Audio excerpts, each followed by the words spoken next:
성시교동은 교동문 70번입니다.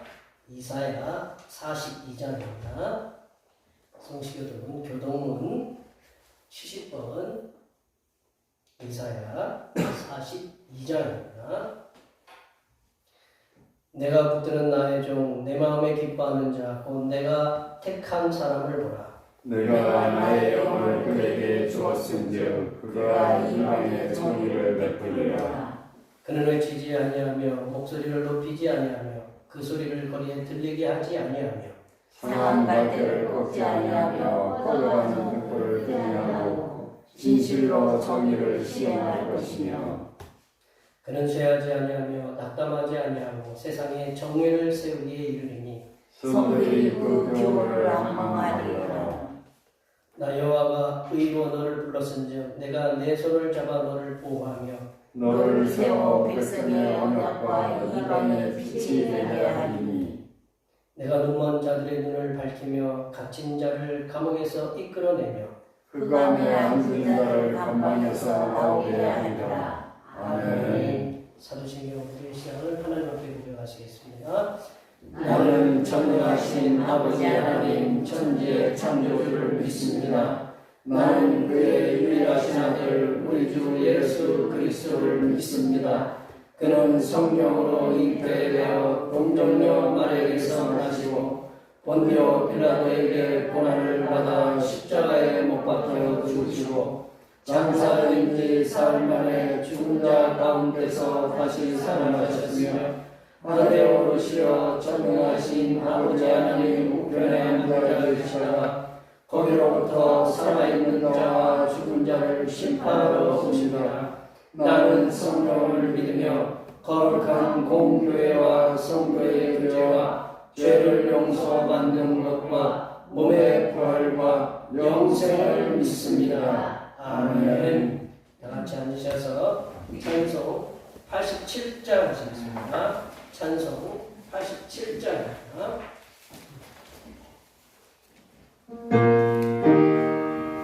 내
사랑과 은혜가 풍성하신 하나님 아버지, 우리를 사랑해 주시니 진심으로 감사합니다. 우리는 우리의 삶이 바빠서 주님을 생각할 겨를도 없이 한 주간을 보내고 바삐 보내고 주님 앞에 나왔사오니 우리를 긍휼히 여기사 은혜를 풍성하게 내려 주시옵소서. 하나님 아버지, 이 나라의 민족을 긍휼히 여겨 주시옵소서. 위정자들은 백성을 위하게 하시고 백성들은 위정자들이 나라를 잘 다스릴 수 있도록 기도하며 간구할 수 있도록 인도하여 주시옵소서. 하나님 아버지, 우리 대평교회 권속들을 지켜주시고 인도하여 주시옵소서.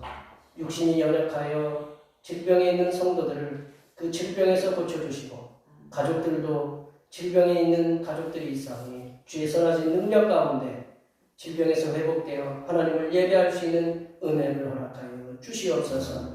또한 직장을 다니고 있습니다. 직장에서의 삶이 즐겁고 기쁘고 복된 삶이 될 수 있도록 인도하여 주시옵소서. 또한 사업터에서 풍성한 은혜가 임할 수 있도록 물질도 보내주시고 많은 사람들을 보내주셔서 하나님이 영광 받아 주시옵소서. 하나님 아버지, 이 시간 거룩하신 하나님의 말씀을 듣겠습니다. 내려주시는 말씀을 통하여 우리 심령에 하나님의 은혜와 하나님의 지혜가 충만하게 채워지게 하여 주시옵소서. 우리의 구원을 위해 십자가를 지신 우리 주 그리스도 예수님의 이름으로 기도하며 이제는 주님께서 가르쳐주신 기도로 기도하오니 하늘에 계신 우리 아버지, 아버지의 이름을 거룩하게 하시며 아버지의 나라가 오게 하시며 아버지의 뜻이 하늘에서와 같이 땅에서도 이루어지게 하소서. 오늘 우리에게 일용할 양식을 주시고 우리가 우리에게 잘못한 사람을 용서하여 준 것 같이 우리 죄를 용서하여 주시고 우리를 시험에 빠지지 않게 하시고 악에서 구하소서. 나라와 권능과 영광이 영원히 아버지의 것입니다. 아멘.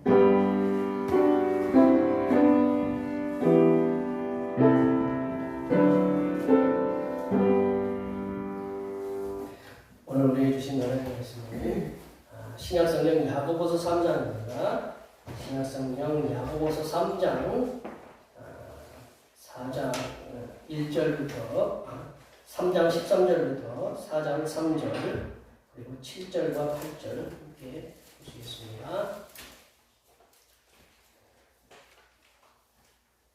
성령 강림절 18번째 주일에 주신 하나님의 말씀은 신약성경 야고보서 3장 13절에서 4장 3절 말씀과 7절, 8절 말씀을 함께 보시겠습니다. 신약성경 374쪽에 있습니다. 한 절씩 교독하시겠습니다. 너희 중에 지혜와 총명이 있는 자가 누구냐? 그는 선행으로 말미암아 지혜의 오묘함으로 그 행함을 보이지니라. 그러나 너희 마음속에 관심과 간청이 있으며 자랑하지 말라. 진리를 벗어 거짓말하지 말라. 이러한 지혜는 위로부터 내려온 것이 아니요 땅 위의 것이요 정욕의 것이요 귀신의 것이니 지혜와 다툼이 세상의 혼란과 오만한 일이 있으리라. 너희로부터 난 지혜는 첫째 성결하고 다음에 화평하고 관용하고 양순하며 긍휼과 선한 열매가 가득하고 편견과 거짓이 없나니 화평하게 하는 자들은 화평으로 심어 그의 열매를 거두느니라. 너희 중에 싸움이 어디로부터 다툼이 어디로부터 나느냐 너희 지체 중에서 싸우는 정욕으로부터 나는 것이 아니냐 너희는 욕심을 내어도 얻지 못하여 살인하여 시기하여도 능히 피하지 못하고 다투고 싸우는도다. 너희가 얻지 못하는 구하지 아니하기 때문이요. 함께 보십니다. 구하여도 받지 못하고 정욕으로 쓰려고 잘못 구하기 때문이다. 아멘. 7절 8절 한 목소리로 읽으시겠습니다. 그런즉 너희는 하나님께 복종할지어다. 마귀를 대적하라. 그리하면 너희를 피하리라. 하나님을 가까이 하라. 그리하면 너희를 가까이 하시리라. 죄인들아 손을 깨끗이 하라. 두 마음을 품은 자들아 마음을 성결하리라. 아멘. 오늘은 성령 강림절로 18번째 주제입니다. 날씨가 꽤 쌀쌀해졌죠? 오늘 안 틀던 그저께 선풍기 틀었었는데 오늘은 난로를 틀 정도로 날씨가 많이 쌀쌀해졌어요. 건강에 유의하시고요. 우리 척척 산분과 같은 고난의 시간들 속에서도 우리들을 가장 선하게 인도하시는 성삼위 일체 하나님께 늘 감사하시기 바랍니다. 10월 목회계획 29일, 30일 확인해 주시면 감사하겠고요. 코로나19 확산 방지가 계속적으로 이제 지속되고 있는데 마스크 쓰느라고 좀 고생들이 많으시는데 속히 이 마스크를 벗고 즐겁게 여기만 보니까 그 표정들을 잘 모르겠어요. 눈으로만 어떻게 웃는 건지 우시는 건지 무슨 심각한 표정인지 도저히 잘 모르겠어요. 그래서 속히 이거를 벗고 즐겁게 이렇게 찬송도 부르고 그런 표정들을 이렇게 읽어야 좀 서로의 그 즐거움도 기쁨도 이렇게 전달이 될 것 같아요. 그런 날이 올 수 있도록 많이 기대해 주시면 감사하겠습니다. 오늘 낮 예배 후에 점심 공동 식사가 있습니다. 수고해 주셔서 참 많이 감사합니다. 예, 이 참 많이 감사한데 식사들을 많이 하시고 가시면 좋겠습니다. 아셨죠? 예, 우리 날씨도 갑자기 추워지고 또 멀리서도 오고 이렇게 뭐 직장에서도 열심히 다니시고 또 사업도 하시고 또 이제 뭐 몸이 불편해서 또 여러 가지 어려움이 있는 분들도 계시고 여기 이렇게 그럼에도 불구하고 주님 앞에 이렇게 나와서 예배를 드릴 수 있는 그런 은혜들을 이렇게 받았으니 여기 오신 모든 분들에게 직장에서도 하나님께서 함께 해주시고 가정에서도 평안을 주시고 사업터도 형통케 하시고 우리 질병이 있는 분들에게는 치유의 은혜가 일어나게 해주시고 하나님께서 내리실 복은 충만하게 내려달라고 앞에 옆에 뒤에 계신 분들 많이 축복해 주시기 바랍니다. 축복합니다.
인도네시아에서 일어난 일 아시죠? 인도네시아에서 축구장에서 축구 졌다고 소란이 일어났는데 그 시위 진압하러 와가지고 또 아주 173명 정도 됐었는데 뭐 축구 경험하러 왔다가 형제도 한 달에 형제를 갖다가 잃고 그런 일들이 전 세계에 일어나고 있어요. 그러니까 우리가 살아가실 때 이렇게 일주일에 한 번 얼굴 그냥 본다 그게 아니라 일주일 동안 하나님 은혜 가운데 지켜주셨다, 인도해 주셨다라는 그런 어떤 은혜 속에 기쁨 속에 이렇게 서로들을 위해서 축복해 주시기 바랍니다. 이게 축복해 주는 게 그냥 오늘 축복해 줬는데 내일 보니까 다음 주에는 안 보인다 그러면 얼마나 가슴이 아프겠어요. 그러니까 우리가 많이 축복해 주시고 뭐 사랑의 말들을 많이 해주시기 바랍니다.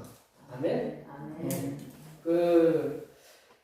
한자에 이런 글이 있어요. 한자에 이렇게 쉬운 말인데 이걸 갖다가 한자로 이렇게 써놓으셔가지고 이게 금주자적, 금무자흑. 쉽게 얘기하면 빨간 것을 가까이 하면 빨간 물이 들고 검은 거를 갖다가 가까이 하면 검은 물이 든다. 뭐 그런 표현이에요. 이게 주자가 우리 주자 아시죠? 주홍. 이게 주자. 적자가 이제 적색할 때 적자잖아요. 그러니까 빨간 것을 가까이 하면 빨간색이 물들고, 그냥 묵자가 이제 우리 묵 있잖아요. 우리 건물 묵 있잖아요. 건물. 그래서 검은 것을 가까이 하면 검은 것을 물든다. 그런 얘기예요. 이게 뭐냐면 이제 뭐 착한 사람과 같이 있으면 착한 사람이 되고 뭐 좀 그렇지 않은 사람과 가까이 있으면 또 그렇지 않은 사람 따라간다. 이런 표현으로 이렇게 우리가 이제 우리 학생백과에서 이렇게 그런 표현을 했는데 저는 이제 이거를 이제 오늘 말씀을 준비하면서 지혜라는 게 뭔가라는 걸 그래서 한번 찾아봤어요. 지혜라는 건 내가 좋아하는 거를 가까이 하는 것. 내가 좋아하는 거를 가까이 하는 것이 지혜다. 아니 우리 여기 붓글씨 쓸 때 뭐를 써야 되잖아요. 그죠? 목을 갈아야 되잖아요. 그래 불을 써서 그러면 당연히 붓게 되죠. 그래 안 그래요? 우리 권사님들 김치 막 쏘는데 나의 손가락에 김치 안 묻겠다. 김치 담그는데 내가 김치를 갖다 손가락에 하나도 안 묻히겠다. 옷에 안 묻히겠다. 그렇게 하실 수 있어요? 못하죠. 가까이 하는 것이 내가 좋아하는 것을 가까이 하는 것이 지혜다라는 거죠. 그래서 저 며칠 전에 이제 스포츠 채널을 이렇게 제가 요즘은 리모컨으로 이렇게 돌리고 있잖아요. 뭐 어떤 분들은 뭐 진이하고 이렇게 바꿔주기도 하고 요즘 뭐 그런 것도 있잖아요. 저는 아직 그거를 잘 몰라서 이제 스포츠 채널 보는데 딱 어디 보니까 씨름회 하는 거 봤어요. 초등학생들 씨름. 초등학생 씨름을 봤는데 씨름하는 선수가 딱 보기에도 도대체 저 씨름이 될까 안 될까? 왜냐하면 한 친구는 외수예요. 전 정말로 저 어떻게 보면 말랐어요. 누구를 빗대어서 얘기하면 좀 요즘은 신상의 어떤 저기 때문에 제가 빗대어서 얘기는 안 하겠지만 정말로 그 친구 딱 봐도 정말로 옷을 다 벗잖아요. 씨름하면 그죠? 딱 보이잖아요. 뼈가 진짜 살에 뭐 조금 거죽이 좀 덮인 것 정도 이렇게 있는데 한 친구는 그렇지 않아요. 거죽이 좀 많이 덮였어요. 좀. 그러니까 쉽게 하면 한쪽은 왜소하고 한쪽은 건장해요. 딱 봐도. 우리 뭐 옛날 우리 씨름 선수 키 큰 선수 있잖아요. 키 큰 선수 그 선수하고 그렇지 못한 선수하고 이렇게 조그만한 선수하고 이렇게 씨름 붙은 거는 똑같은 거예요. 그래서 저 씨름이 될까?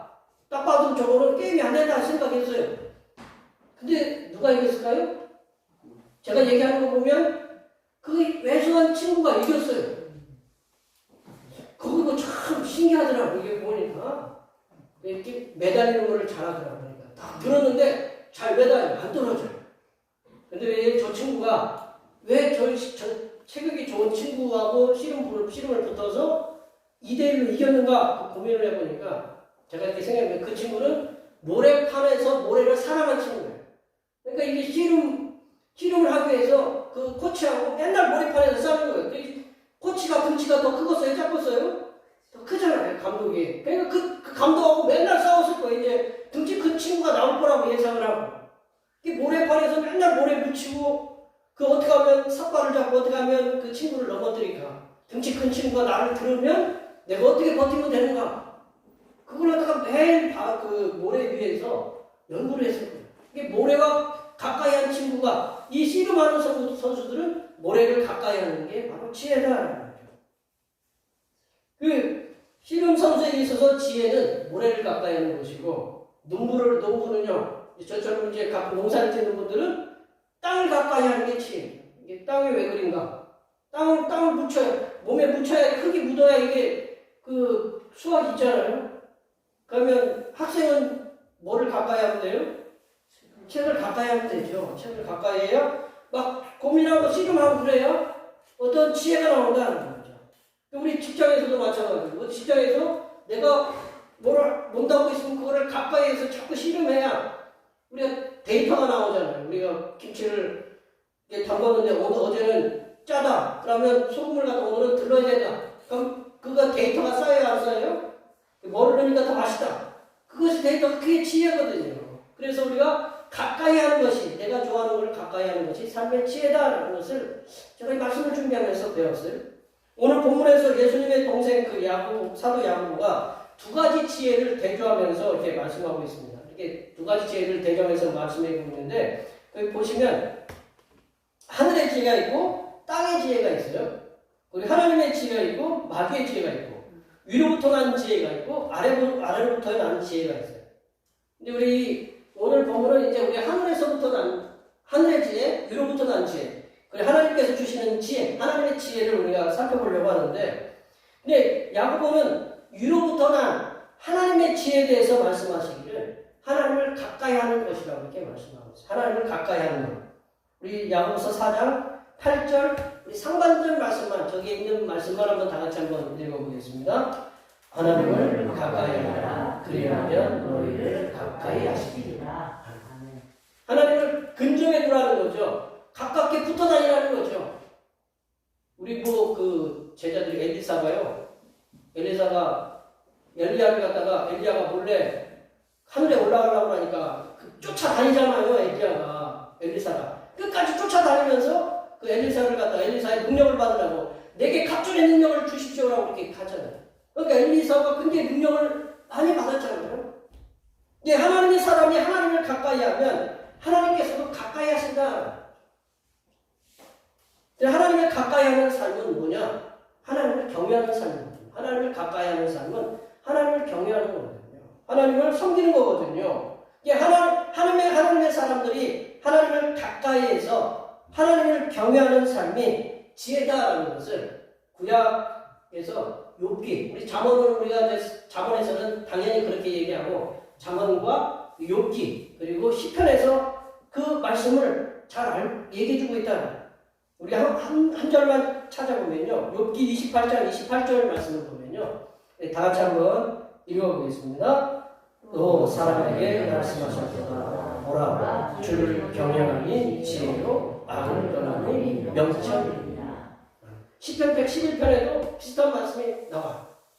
잠언 9장 10편인가 이 말씀이 나와요. 여호와를, 하나님을 경외함이 지혜다. 악을 떠남이 명철이다. 그러니까 하나님을 경외하려면 어떻게 해야 되냐? 하나님을 가까이 해야 된다. 그래서 저는 이 말씀을 좀 제가 각색을 했습니다. 누가 또 시비를 걸면 또 걸리겠지만, 저는 이 말씀을 좀 이렇게 바꿔봤어요. 한번 다 같이 한번 읽어볼까요? 주를 가까이 하니 지혜요, 악을 떠남이 명철이다. 주를 가까이 하는 게 지혜다. 여기 계신 분들이 어떤 목적한 바를 내가 뭐를 이루고자 한다. 그러면 그거를 가까이 하고 막 파야 돼. 그런 사람을 가까이 해야 되고, 전문가를 가까이 해야 돼. 그러니까 우리가 하나님께서 주시는 지혜를 얻으려면 하나님을 가까이 하면 돼. 하나님을 경외하면 돼. 그러면 지혜가 하늘로부터 하나님께서 주신다라는 거죠. 세상에 살아가는 인생에 있어서 최고의 지혜는 우리의 창조주이시고 구원자이신 여호와 하나님을 가까이에서 경외하며 섬기는 삶이다. 우리가 하나님부터 지혜를 얻으려면 하나님을 가까이 하면 돼. 하나님을 경외하면 돼. 사도 야고보는 하나님을 가까이에서 여호와를 경외하고 섬기는 삶의 실제에 대해서 얘기하고 있습니다. 삶의 지혜가 하나님을 가까이 하는데, 그 지혜가 내가 어떻게 세상에 나타나야 되느냐. 지혜는 내가 받으면 그래, 지혜가 머리로 머물면 안 되잖아요. 그게 삶으로 나타나야 된다는 거죠. 삶으로 나타나는 것이 그 지혜가 표현되는 것이 어떻게 표현되어야 되느냐. 이게 하나님을 경외하는 삶, 하나님을 가까이 하면서 살아가는 그 삶의 지혜가 그 삶으로 어떻게 나타나느냐, 삶의 현장에서 어떻게 보여줘야 되느냐, 그것을 오늘 본문에서 사도 야고보는 말씀하고 있는데 함께 나눠보도록 하겠습니다. 첫 번째로 하나님을 가까이 하는 그 지혜의 삶은 선한 열매와 의의 열매를, 의의 열매예요. 의의 선한 열매, 제가 어떻게 해서 열매를 빼먹었는데요. 의의 열매를 맺는 삶이다. 선한 열매와 의의 열매를 맺는 삶이다. 우리 17절 말씀을 읽어볼게요. 17절 말씀입니다. 오직 위로부터 나는 지혜는 첫째 성결하고 다음에 화평하고 관용하고 양순하며 긍휼과 선한 열매가 가득하고 편견과 거짓이 없나니. 이 말씀을 우리가 다 행해야 돼요. 저 말씀을 보면서 우리 죽었다. 그 말씀을 우리가 다 해야 돼요. 우리 그 갈라디아서 5장 22절 23절에 보면 무슨 열매가 나오죠? 성령의 열매 나와요. 그래서 성령의 열매는 사랑이라 화평 오래 참 자비 양성 충성 온유 절제 9가지 열매 나오는데 이 열매랑 비슷한 거예요.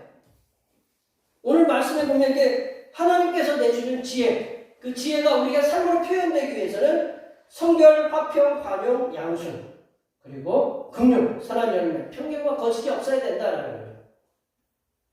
이렇게 없이 살아갈 수 있을까요?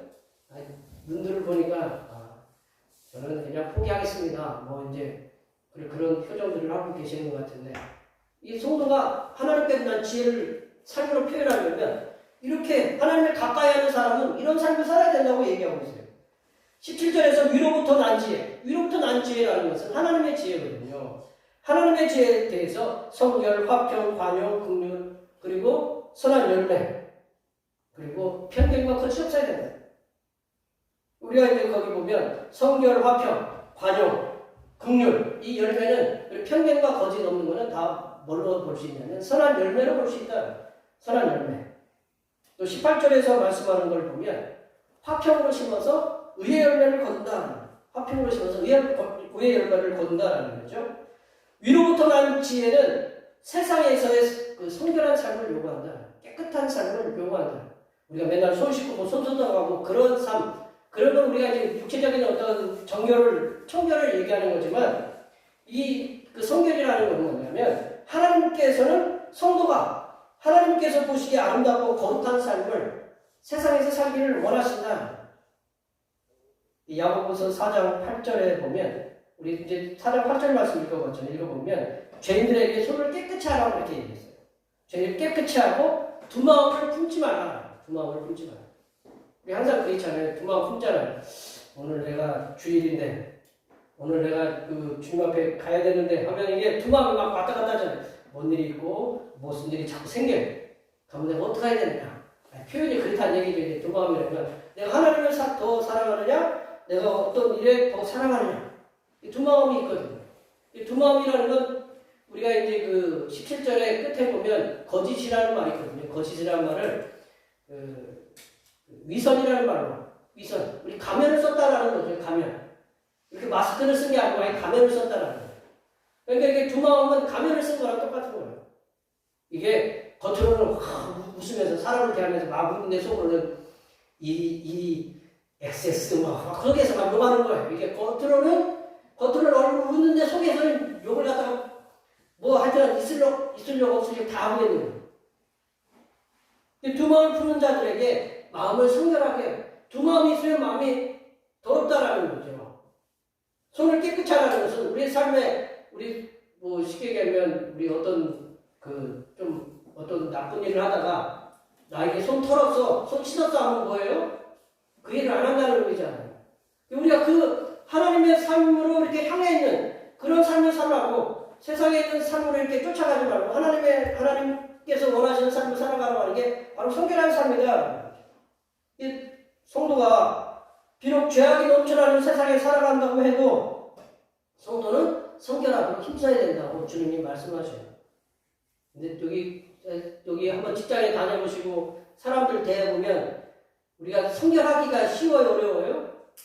갑자기 저기 뭐 이렇게 하고 있는데 나한테 막 죄송해요? 뒤에서 씹어. 그러면 승질이 나요, 안 나요? 속에서 부글부글 일어나. 그러면 가서 한마디 해줘야 되잖아. 내가 아무리 교회 다녀도 나를 갖다가 그렇게 뒤통수 뒤에서 막 저기 하는 그럼 어떻게 해요? 그 막속에서 일어나는 걸 갖다가 쏘면 속은 시원해. 속은 시원하니 그죠? 내 속에 있는 거 담았으니까 우리 어머니도 화병에 있는 거 있잖아요. 다 담아놓으니까 속은 시원한데 이제 그 조금 뒤처리가 조금 복잡해지는 거죠. 이렇게 우리가 그래 성결하게 살아간다는 거 참 어려워요. 근데 그렇게 살라고 하나님이 얘기하고 계세요. 또한 이제 더 나아가서 또 어떤 열매를 요구하시냐면 화평의 열매를 맺는 삶을 살아가라고요. 화평. 우리 여기 보면 화평이 다 되고 형제간의 화평이 되고 이렇게 일관계 속에 있는 사람들은 화평, 직장인 사람들은 화평이 많이 화평하시죠? 우리 하나님이 근데 화평하게 살라고 그래요. 사도 야고보가 요구한 화평, 얘기하는 화평은 구약의 샬롬의 화평이다. 샬롬 들어보셨죠? 샬롬. 어느 성경 주석에서 보니까 샬롬을 어떻게 표현하고 있는지 이렇게 표현하고 있어요. 샬롬이라는 건 그 일상적인 인사. 안녕하세요라는 인사잖아요. 안녕이라는 평안을 얘기했잖아요. 안녕하세요. 그런 인사. 그리고 축복을 하는 거예요. 아이고 잘 되세요. 형통하세요. 아니 나한테 잘해주는 사람은 그렇게 할 수 있어요? 없어요? 아유 잘 되세요. 안녕하세요. 뭐 건강하시고 형통하세요. 뭐 질병에서 건강하시고 또 여러 가지 곤란함이 있으면 거기서 다 구원 받으세요. 구원이라는 건 어떤 게 죄악에서 구원이라는 것도 있지만 내 곤란한 상황에서 건짐을 받는 것도 구원이거든요. 물질적인 거 때는 질병에서 건짐을 받는 게 구원이거든요. 그리고 화목한 관계 제일 어려운 거죠. 화목이라는 우리가 계속 이제 인사를 하는 거예요. 이렇게 내가 잘하는 사람에게는 이런 인사가 될 수 있어요. 나를 잘해주는 사람에게. 근데 나에게 잘해주지 못한 사람에게 이런 인사가 갈까요? 그러니까 이런 바람을 표현해야 돼. 샬롬 하세요 하는 게 우리 속으로는 안녕하세요 하지만 가다가 걸려서 뒤통수나 깨져라 그런 속으로 얘기를 할 수 있잖아요. 그죠? 안 하시는군요. 우리가 샬롬의 이런 표현을 해야 된다는 그게 굉장히 어렵잖아요. 그죠? 샬롬은 이웃의 번성이나 육체적인 건강, 질병에서나 그리고 포로와 같은 그런 악한 상황에서의 구원을 바라고 그렇게 샬롬을 갖다가 바라고 얘기해 주는 거예요. 기도하는 거예요. 그리고 이웃과의 화목한 관계들을 바라고 그렇게 원하는 정말 평화로운 표현이다. 그러려면 우리 속에 그런 것들이 평화로운 것들이 충만해야 되잖아요. 하나님 이런 지혜가 하나님께서 주신 지혜는 이렇게 표현돼야 된다는 거죠. 화평으로 표현돼야 된다는 거죠. 성도의 삶은 이웃이 샬롬의 삶을 이룰 수 있도록 기도해 주시고 또한 돕는 삶을 말한다. 이렇게 성도가 하나님께 원하시는 삶인 샬롬의 삶을 찾아간다면 우리 18절에도 말씀하시는 것처럼 의의 열매 그게 무슨 열매냐면 모범적인 삶의 열매라고 표현하고 있어요. 의의 열매라는 게 모범적인 삶의 열매. 여기 계신 분들 모범적으로 살고 계세요? 말에도 그렇고 가서 동료들과의 관계도 그렇고 이렇게 해서 모범적인 삶을 살아야 우리의 열매를 맺는다 이렇게 주님이 우리에게 얘기하고 계세요. 그게 바로 지혜다라는 거죠. 더 나아가서 하나님을 가까이 하는 지혜는 관용과 양순과 긍휼의 열매를 맺는다. 세번역 성경에는 이 관용과 양순과 긍휼을 갖다가 뭐라고 표현하냐면 친절하고 관용은 친절하고 그 다음에 양순은 온순하고 긍휼은 자비로 이렇게 번역하고 있다. 성도가 세상에서 보여주어야 하는 지혜의 삶은 친절해야 된다. 내가 나한테 친절한 사람은 친절할 수 있죠. 나한테 쏘아붙이는 사람에게 친절할 수 있냐 이거죠. 친절의 삶을 살아야 된다. 마음이 온순해야 된다. 우리 여기 다 마음이 온순하시죠, 그죠? 예. 여기 보니까 권사님들 우리 여기 계신 분들은 다 마음이 온순하시더라고요. 또한 사람에 대한 긍휼감과 자비의 태도가 풍성해야 된다. 긍휼이라는 것은 힘 있는 사람이 힘 없는 사람을 사랑하는 걸 긍휼이라고 해요. 그러니까 우리가 누군가를 긍휼히 여겼다는 내가 힘 있는 거예요. 그리고 그렇게 힘 있는 사람이 힘 없는 사람을 사랑하는 그 태도를 가져야 된다. 자비의 마음을 가까야 된다는 거죠. 성도된 우리도 거친 세상에 살아가거든요. 경쟁의 삶에 지쳐 있어요. 우리가 늘 살아가는데 우리가 내 삶의 자리도 보존해야 되잖아요. 그리고 경쟁에서 내가 좀 이겨야 되고 또 젊은 애들이 좀 치고 올라오면 내 배하고 싸워서 이 자리를 버티려고 그렇게 어떻게 삶에 지쳐 있어요.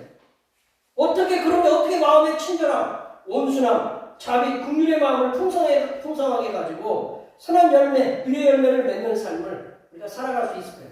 내가 지쳐 있는데, 성도로서 내가 힘겨워하고 있는데, 몸과 마음이 연약한 우리는 우리의 힘으로는 내가 친절하고 온순하고 자비하고 관용, 양순하고 긍휼을 가질 수가 없다는 거죠. 우리가 관용과 양순과 긍휼의 마음을 가지고 살아가려면 우리는 이러한 삶을 먼저 앞서서 살아가신 예수님의 삶을 살아가도록 우리가 그분의 삶을 살아가도록 힘써서 본받아야 된다는 거예요. 예수님께서는 마태복음 11장 28절에서 30절에서 수고하고 무거운 짐진 자들아 다 내게로 오라. 내가 너희를 쉬게 하리라 해요. 쉬게 하리라. 우리가 주님께로 오면 쉬게 하리라. 그러면서 뒤이어서 예수님이 뭐라고 붙였냐면 나는 마음이 온유하고 겸손하다. 우리가 우리 스스로 우리 한번 여기 계신 분들이 야 나는 마음이 온유하고 겸손해 라고 얘기하면서 많은 분들에게 얘기하시죠. 그죠? 나는 마음이 온유해. 나는 마음이 겸손해. 우리가 그렇게 말할 수 있는 분들이 자격이 있으시기도 하지만 우리 삶에 늘 마음이 온유하고 겸손한 삶을 살아갈 수 있도록 주님을 자꾸 우리가 그분이 왜 어떻게 그렇게 마음이 온유한가? 그분이 어떻게 마음이 겸손한가? 그 삶이 이렇게 겸손한 분을 자꾸 본받아야 된다. 우리 마음에 예수님의 온유하심 그리고 예수님의 겸손하신 마음을 충만하게 채울 때 우리를 자꾸 긁고 열받게 하고 자꾸 우리 뒤에서 죄송합니다 표현이 뒷담화를 까고 나를 뒷담화 까고 그런 사람들도 그들을 관용하고 온순하고 친절하게 대할 수 있다. 우리 힘으로는 안 된다. 우리 주님의 겸손한 마음과 온유한 마음을 자꾸 우리 마음에 충만하게 채울 때 우리들은 선한 열매를 맺는 하나님의 지혜가 충만한 사람이 될 수 있음을 이렇게 믿으시기 바랍니다. 그렇게 안 하시겠다고 뭐 이렇게 하면 하시는 거 보니까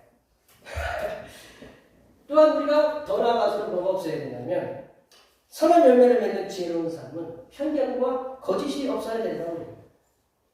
여기 보실 때 딱 이렇게 물건을 하나 샀는데 이거 별로 안 좋아. 그러니까 뭔가 제품에 하자가 있어서 그런 것도 있지만 내가 좋아하지 않는 것이기 때문에 안 좋다고 얘기하잖아요. 그죠? 우리가 사람 있잖아요. 사람도 누구는 굉장히 좋다고 이렇게 판단하는데 나 저 사람은 별로 안 좋아.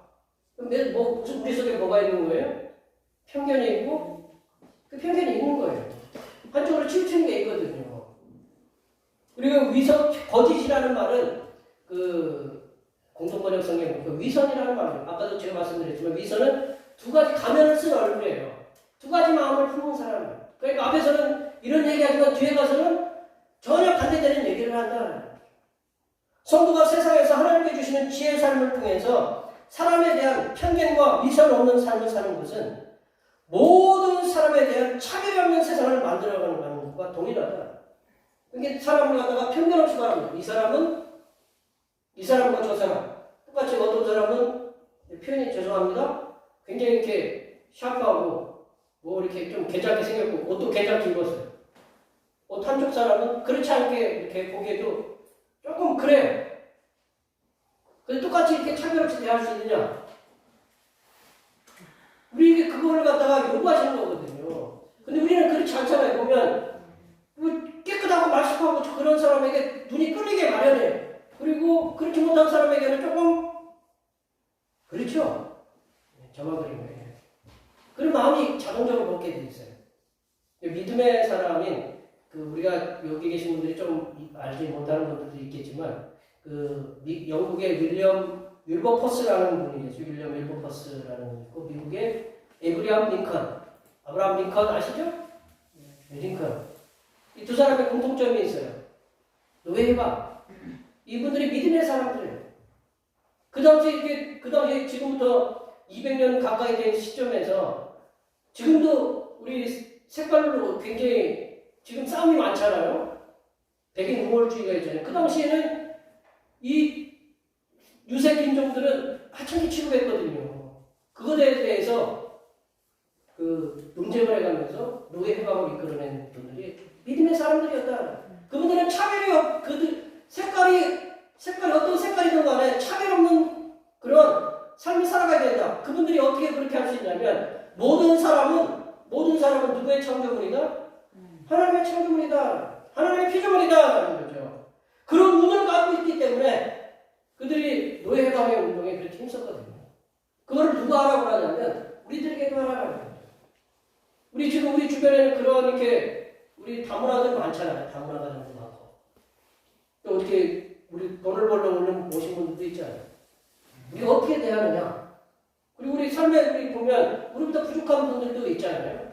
그들을 어떻게 동등하게 대할 수 있느냐, 차별 없이 대할 수 있느냐, 편견 없이, 거짓 없이 대할 수 있느냐. 그럼 우리에게 요구하는 그렇게 대해야 우리가 하나님의 지혜를 받은 사람이다. 이렇게 말씀하고 있다. 그러려면 우리가 모든 사람을 하나님의 피조물로 우리가 보기에 좀 부족해도 또 이렇게 넉넉한 사람도 하나님이 동일하게 만든 하나님 피조물이다라는 그러한 우리의 그 믿음이 굳게 서야 차별 없고 편견이 없는 그런 삶을 살아갈 수 있다. 두 번째로 보시면 하나님께서 주시는 지혜의 삶을 사는 것은 하나님께 복종하고 마귀를 대적하는 삶을 사는 것이다. 하나님께 복종하고 마귀를 대적하는 삶을 사는 것이 하나님께서 주신 지혜의 삶을 사는 거다. 우리 7절 말씀을 읽어볼까요? 7절 말씀입니다. 그런즉 너희는 하나님께 복종할지어다. 마귀를 대적하라. 그리하면 너희를 피하리라. 하나님의 피조물인 성도가 창조주 하나님께 복종해야 된다는 것은 두말할 것도 없는 당연한 사실입니다. 그런데 야고보 사도가 굳이 이 편지를 쓰는 이유는 고난당하는 성도들에게 쓰는 거거든요. 근데 고난당하고 있는 성도들에게 하나님께 복종하라는 것은 고난 중에 하나님께 복종하는 것이 얼마나 어려운 일임을 잘 보여주고 있다. 우리가 평상시에 하나님께 우리가 지금 예배 드리러 오잖아요. 예배 드리러 오는데 우리가 삶에 어려움이 있어요. 그거를 뚫고 예배할 올 수 있느냐 갈등이 있거든. 우리가 하나님께 순종하기 위해서는 우리가 평안할 때는 그냥 순종할 수가 있지만 어려움이 나에게 닥칠 때에는 순종의 길로 나갈 수 있느냐 그 말씀입니다. 근데 사도 야고보는 그 고난당하고 있는 성도들에게 더 강력하게 얘기하는 거예요. 하나님께 복종하라. 고난 중에도 하나님께 복종하라. 성도가 고난 중에도 하나님께 복종하는 삶을 살기 위해서는 어떤 마음이 있어야 되냐. 하나님께서는 나의 창조주이시다. 나의 주인이시다. 하나님이 주인이니까 주인의 뜻에 복종하도록 우리가 하나님이 나의 창조주이시고 나의 주인이시고 나를 죄악에서 구원하시는 구원자이시다. 그걸 우리가 늘 이렇게 우리 마음속에 늘 되새겨야 된다. 그리고 하나님께서 우리들을 향하신 변함없는 사랑이 충만하다라는 것을 확신하는 그런 삶으로 살아갈 때 우리가 이 하나님께 복종하는 삶을 살아갈 수 있다. 고난 중에. 여기 계실 그 있잖아요. 몸이 아프면 움직이기 쉬우세요? 어려우세요?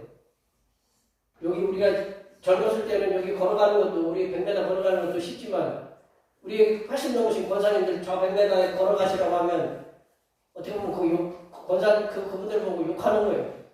그분들을 공경하지 못하는 거예요. 이 하나님이 우리를 사랑하신 그 사랑이 충만하다는 것, 우리를 죄악에서 구원하신 구원자라는 것, 그리고 하나님께서 나의 창조주시라는 것, 나의 주인이시라는 걸 우리가 늘 마음에 새길 때 우리의 고난 중에도 하나님께 복종할 수 있다. 또한 성도는 마귀를 대적하는 삶을 살아야 된다. 마귀를 대적.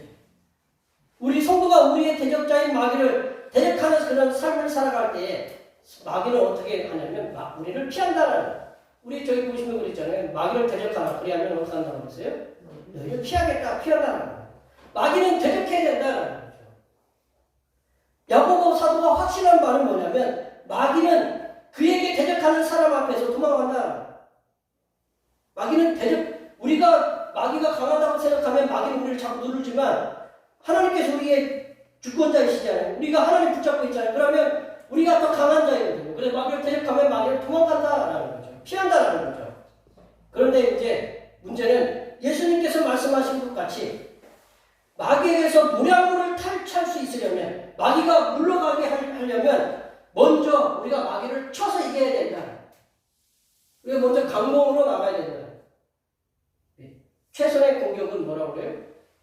최선의 수비죠. 최선의 공격을 해야 마귀가 우리를 쳐들어오지 못한다.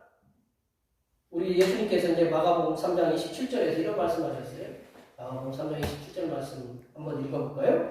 사람이 먼저 강한 자를 경박하지 않으면 그 강한 자의 죄들보다 세상을 강하지 못하니 결박한 후에야 그 죄를 강탈하리라. 우리 성도가 마귀를 강탈해야 우리 마귀가 훔쳐가지 못하면 나를 넘어뜨리지 못한다라는 거죠. 성도가 마귀의 공격에 대해서 대항할 수 있기 위해서는 뭐가 필요하냐면 믿음이 필요하다. 믿음. 주님을 확신하는 성삼일체 하나님을 확실히 붙잡고 있는 그런 믿음. 그 믿음이 우리에게 있어야 된다는 거죠. 그리고 또 하나님의 무기로 무장할 필요가 있다. 하나님의 무기. 우리 에베소 6장 11절에 보면 사도 바울은 그 에베소 성도들에게 마귀의 관계를 물리치기 위해서 하나님의 전신갑주를 입으라고 했어요. 하나님의 전신. 우리 전쟁에 나갈 때 머리부터 발끝까지 그 무장하고 나가라는 거죠. 우리 머리에는 뭐를 쓰라고 했어요? 부분에 투구를 쓰라고 했죠. 발은 뭐를 신으라고 했어요? 평화의 복음의 신을 신으라고 했죠. 허리는 제가 설교하면서 이렇게 허리띠가 있어요. 힘을 주기. 허리가 이게 중심이에요. 진리의 허리띠를 띠라고 그랬거든요.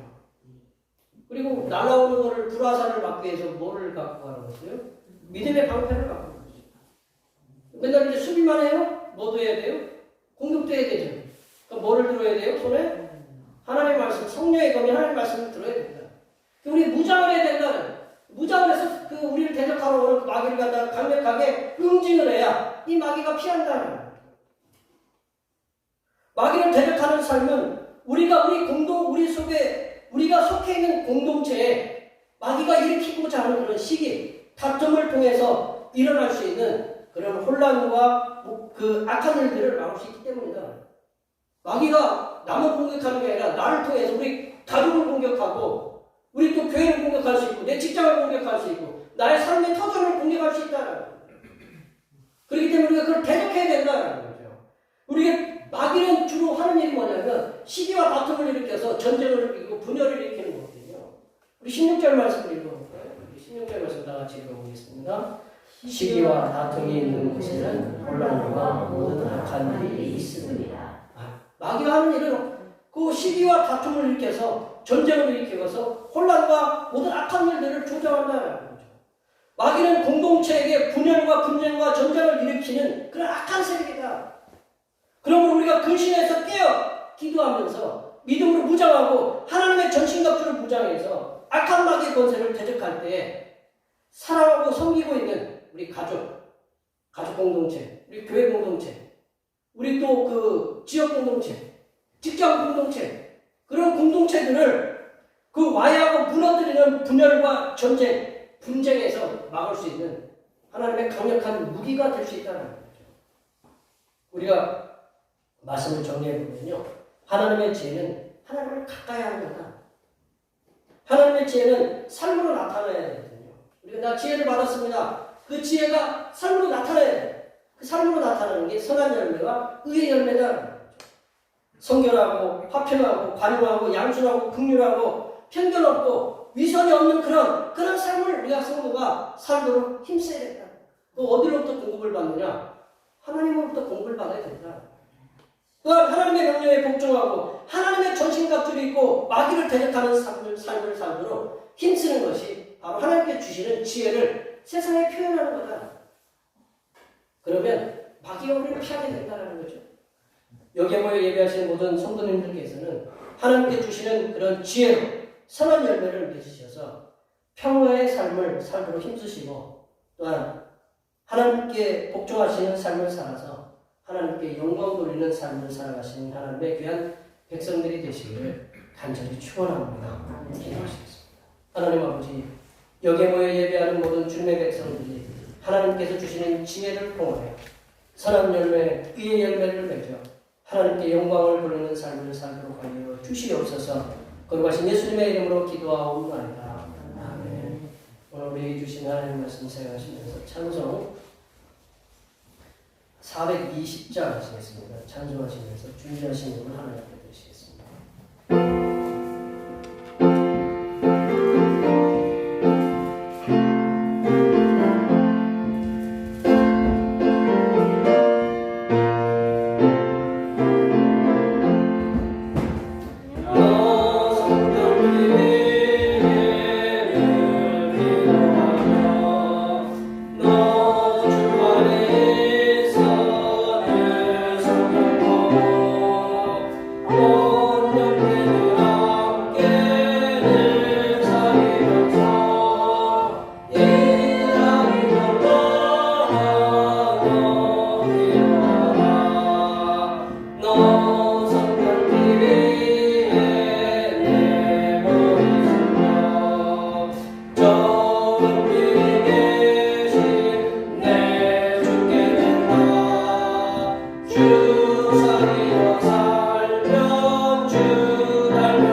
때를 따라 우리들에게 필요한 양식과 물질을 채워주시는 사랑의 하나님 아버지, 주님의 은혜로 하나님께 나와서 몸을 드리고 마음을 드리고 예물까지 드리게 하시는 감사드립니다.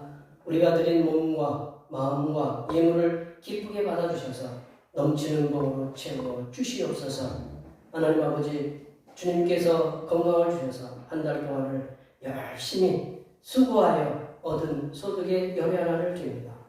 바친 손길들의 그 예물을 기쁘게 받아주셔서 이들의 삶이 들어가도 복을 받게 하시고 나가도 복을 누리는 은혜가 날마다 삶의 현장 곳곳에서 일어나게 하여 주시옵소서. 하나님 아버지, 범사에 감사하는 마음으로 감사 예물을 드립니다. 한 주간을 은혜 중에 지켜주신 것에 감사하여 감사 예물을 드립니다. 이렇게 여러 가지 모양으로 드린 감사 예물에 함께 하시사 매일의 삶 속에서 하나님께서 함께 하셔서 모든 삶을 형통하게 하시고 하나님의 은혜가 날마다 그들의 발걸음마다 넘치게 하여 주시옵소서. 하나님 아버지, 오늘 한결같은 마음으로 주님 앞에 주 이름을 드립니다. 이 한 주간도 주님께서 선하게 베풀어 주시는 사랑하심과 은총의 역사 가운데 복된 길로 인도하여 주시옵소서. 이 땅에 영혼 구원을 위해 선교금을 드립니다. 대평교회의 영혼을 구원으로 인도하는 역사가 이적을 넘어서 세계로 확장되는 은혜가 있게 하시고 바친 손길들의 삶이 더 풍성하게 선교하는 은혜가 임하도록 물질의 복을 충만하게 부어 주시옵소서. 주님께서 이 땅에 보내주신 생일을 맞이하여 생일헌금을 드립니다. 다가오는 명년의 생일까지도 건강하고 복되게 지켜 주시옵소서.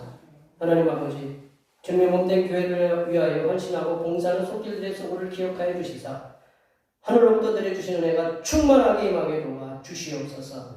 찬양 봉사로, 주방 봉사로, 헌금위원으로, 재정위원으로, 안내위원으로, 또한 교회 청소로 수고하는 여러 손길들과 남모르게 주님을 위해서 수고하는 여러 손길들을 위해 이 땅에서 하나님께서 보여주시는 새로운 비전들을 보게 하시고 이 땅에서 바라고 소원하는 모든 기도의 제목들이 다 응답받는 역사가 일어나게 하여 주시옵소서.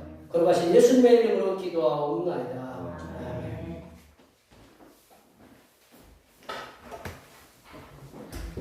다 같이 같이 일어나셔서 사명선언문 제찬하시겠습니다. 대평교회 사명선언문. 대평교회 사명은 하나님께서 우리와 함께 하시는 절대 믿음과 우리 가족을 사랑으로 구원하여 주심과 교회를 부흥시켜 주심을 비전 삼아 지역과 나라와 세계의 소금과 빛의 사명을 감당하는 것입니다. 믿음으로 하나님을 믿으시기를. 아멘. 선한 행실로 제찬하시겠습니다. 복음의 선한 행실로 세상에게 칭송받는 교회입니다. 결단의 찬송 하승에 하시겠습니다.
이제는 거룩한 성도의 삶을 친히 이 땅에서 모본으로 보여주신 우리 주님 예수 그리스도의 은혜와 성결한 삶을 살 수 있도록 지혜를 부어주시는 하나님 아버지의 무한하신 사랑하심과 위로부터 난 지혜인 성결한 삶을 살도록 이끌어주시는 보혜사성 하나님의 교통하심과 교제하심과 위로 충만하게 하시는 위로부터 난 지혜인 성결한 삶을 살아 세상의 소금과 빛이 되기를 소망하는 여기 모인 모든 주님의 백성들을 위해와 그들의 가정과 건강과 직장과 사업과 학업 위해와 우리의 모든 농사와 모든 계획들을 위해와 흩어져 있는 모든 자녀손들을 위해와 이 자리에 함께하지 못한 모든 대평교회 권속들을 머리머리 위해와 이 나라의 수많은 작업장에서 안전사고로 안타깝게 목숨을 잃는 심령들과 그 가족들을 위해 하나님의 위로하여 주시며 은혜와